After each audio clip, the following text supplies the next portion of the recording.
Yo mama, man, talk about your relationship with her. She was like my best friend. In the past, Quincy Brown had nothing but praise for his adoptive father, Diddy. But more recently, some major shifts in the family dynamics have allowed him to distance himself from the mogul for the first time. But is he actually turning on him? Here's what's been going on. Essence reported that the young artist has been growing closer to his biological dad, Al B. Sure. But what does that mean about his relationship with Diddy? Where do they stand these days? Quincy's story is pretty tragic, so let's get into it. Quincy discussed the complicated relationship he has with his dad during an appearance on Angela Yee's Lip Service podcast. This has definitely come at just the right time for Quincy, as his life has been turned upside down during the downfall of his father figure, Diddy. The destruction of everything Quincy had relied on as a child in the wake of the allegations against Diddy could have had tragic consequences. But with Al B. Sure now taking his place as Quincy's father, Quincy hopefully has someone he can turn to in his time of need.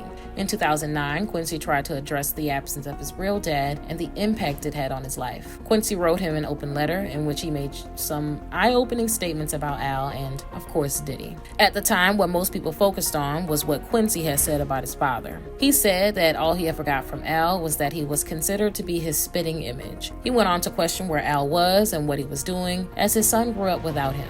Heartbreakingly, Quincy even confessed that as a child, he wondered whether or not Al was even thinking about him. Al soon responded to the letter, saying that what his son had written about him was devastating. He added that he was determined to fix it, and now that seems to be exactly what's happening. Quincy has more recently described their relationship with each other as cool. He even revealed that they have enjoyed hanging out and doing things together. Recently, the father and son were actually spotted together at the Black Excellence Brunch at the White House. Quincy told Angela on her podcast that they could talk about anything and everything together, now as two grown men. Obviously, this seems like a miraculous turnaround from the distant relationship they endured at the time of Quincy's letter being published. But now, in light of what we know or have heard about Diddy, what Quincy has said about him is attracting a lot more interest. In his letter, Quincy talked glowingly about his adoptive dad. He said that Diddy was the person he looked up to the most in life and the figure who helped mold him into the person he is today. Quincy added that Diddy had always been supportive of him and that he would forever love and respect him. At the time, this seemed like a perfectly natural and obvious thing for Quincy to write about, the man who raised him with his mom, Kim Porter.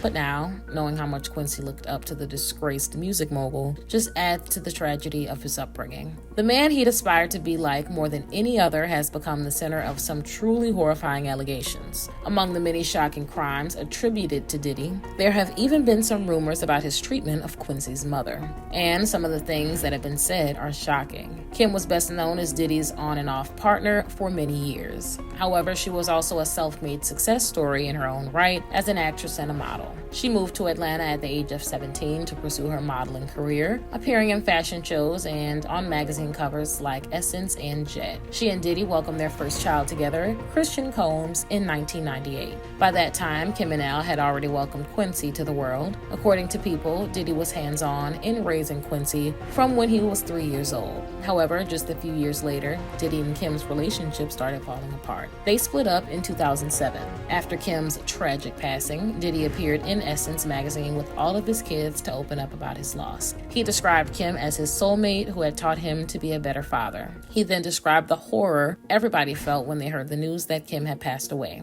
He said that there was screaming and crying when he heard about it. However, some wild conspiracy theories have always surrounded Diddy and Kim's real relationship. And what some people have claimed since Kim's passing has gained renewed attention since the allegations against Diddy started reappearing. The official explanation given at the time was that Kim lost her life to pneumonia. However, dark rumors that Diddy was involved have circulated ever since. There was a theory that Kim was planning to release a tell-all book detailing some of the things she had witnessed Diddy do. The theory went on to suggest that this led Diddy to take extreme measures, although nothing has ever been proven. The hip-hop giant saw his reputation destroyed last year with the allegations brought forward by his now ex-partner, Cassie. Like Kim, Cassie was also thought to be threatening to bring out a book about her experience with Diddy.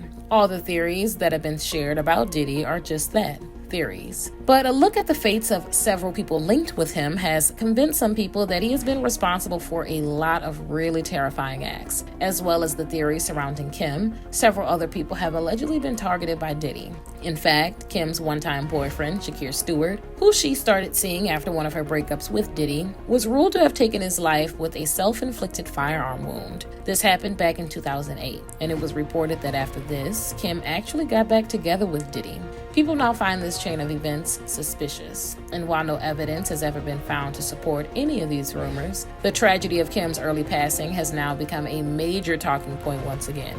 And like all the other talking points surrounding Diddy right now, Quincy and his siblings are just caught up in the storm. In March of this year, as the allegations about Diddy were pouring in, Al took the opportunity to reach out to his son. He wrote in an Instagram caption, #letter to my son. Come home. The door is wide open. You're safe here, son. I love you, Pops, your biological. With his mom no longer with us, it's only natural for Quincy to grab the olive branch Al has offered to him at this difficult time. But Al's gone even further. He recently claimed that Quincy is suffering from Stockholm Syndrome due to his connection to Diddy. He expressed his concerns on Instagram by sharing a video of Quincy with Diddy and a young girl in what appeared to be a skit from 2020. He expressed worry over his son's relationship with Diddy. He referred to Quincy as a Stockholm victim and even added the #FreeQuincy to his post. This came shortly after Quincy and his siblings, Christian, Jesse, and Delilah Combs, released a statement denying the rumors about Kim. Al, however, insists that Kim's passing was suspicious, even calling for an investigation, suggesting that she was allegedly taken from us to protect Diddy. With a family ripped apart, could the easiest thing for Quincy now be to turn his back on Diddy and his adoptive siblings forever? What do you guys think? Let me know in the comments below.